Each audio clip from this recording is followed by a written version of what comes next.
Hi കൂട്ടുകാരെ, ഇന്ന് നമുക്ക് മതവിശ്വാസികൾ പറയുന്ന ഒരു വാദം നോക്കാം. മതവിശ്വാസികളിൽ വളരെ അധികം ആളുകൾ പറയുന്ന ഒരു വാദമാണ് DNA ദൈവത്തിന്റെ തെളിവാണ്. DNAയിലെ വിവരങ്ങൾ എല്ലാം ദൈവം എഴുതി വെച്ചതാണ്. ഇങ്ങനെ പല മതവിശ്വാസികളും പറയുന്നത് നിങ്ങൾ കേട്ടിട്ടുണ്ടാകും. ആദ്യം കേൾക്കുമ്പോൾ ഇത് ശരിയാണല്ലോ എന്ന് തോന്നാം. പക്ഷെ കാര്യങ്ങൾ ശരിയായി മനസ്സിലാക്കിയാൽ അത് അങ്ങനെ അല്ലെന്ന് നമുക്ക് മനസ്സിലാക്കാം. DNA ഒരു രാസാണുവാണ്. ഇതിൽ വിവരം എഴുതിയിരിക്കുന്നു എന്നു ചില മതവിശ്വാസികൾ പറയും. പക്ഷെ അത് ഒരു ഉപമ മാത്രമാണ്. യഥാർത്ഥത്തിൽ അത് രസഘടനയുടെ ഒരു ക്രമം മാത്രമാണ്, അത്രമാത്രം. എന്നാൽ ദൈവവിശ്വാസികൾ പറയും വിവരങ്ങൾ DNAയിൽ ഉണ്ടെങ്കിൽ അത് ഒരാൾ എഴുതി വെച്ചതായിരിക്കും. അത് കേൾക്കുമ്പോൾ യുക്തിപരമാണ് എന്ന് തോന്നാം. പക്ഷെ അത് ശാസ്ത്രം പറയുന്ന കാര്യമായല്ല. പ്രകൃതിയിൽ തന്നെ ക്രമം ഉണ്ടാകുന്ന കാര്യങ്ങൾ നമുക്ക് കാണാം. വെള്ളം ഒഴുകുന്നിടത്ത് കല്ലുകൾ ഒരു ക്രമത്തിൽ അടുക്കാറുണ്ട്.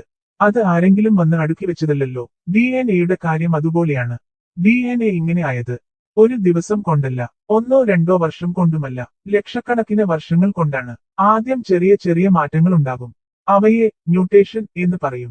ഉപകരിക്കുന്ന മാറ്റങ്ങൾ മാത്രമേ തുടരൂ.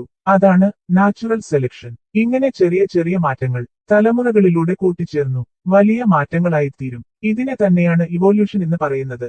ഇതെല്ലാം പ്രകൃതിയിൽ തന്നെയാണുണ്ടാകുന്നത്. ഇവ ഒന്നും ആരെങ്കിലും ഇരുന്നു എഴുതി വെച്ചിട്ടാണ് നടക്കുന്നത് ഒന്നുമല്ല. കോഡ് എന്ന് പറയുന്നത് ഉപമയായി പറഞ്ഞത് മാത്രമാണ്.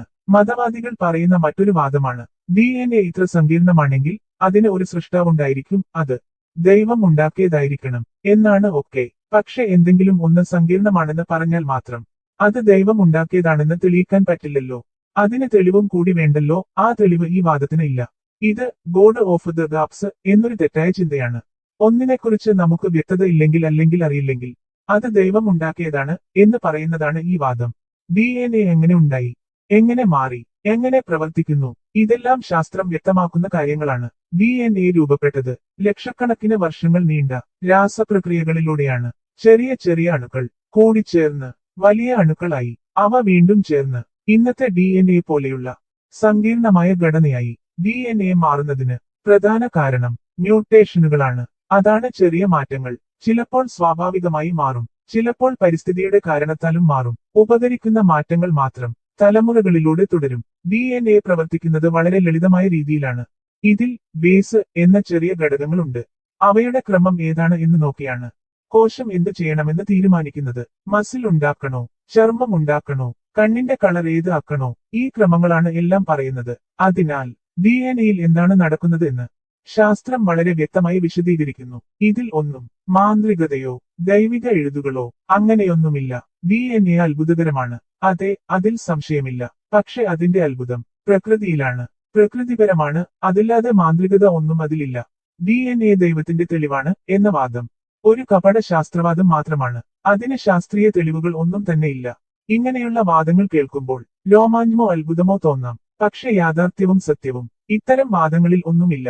DNAയുടെ സൗന്ദര്യം പ്രകൃതിയിലെ നിയമങ്ങളിലാണ്. ചെറിയ ചെറിയ മാറ്റങ്ങൾ കൂടി ചേർന്ന് വളരെ നീണ്ട സമയം എടുത്ത് പ്രകൃതിയിൽ ഉണ്ടാകുന്ന ഈ പ്രക്രിയയിലാണ് അതിന്റെ അത്ഭുതം.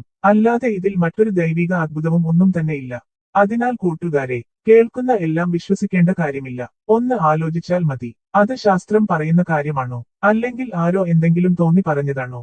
അത് നമുക്ക് തിരിച്ചറിയാൻ പറ്റണം. അടുത്ത വീഡിയോയിൽ വീണ്ടും കണ്ടുമുട്ടാം കൂട്ടുകാരെ.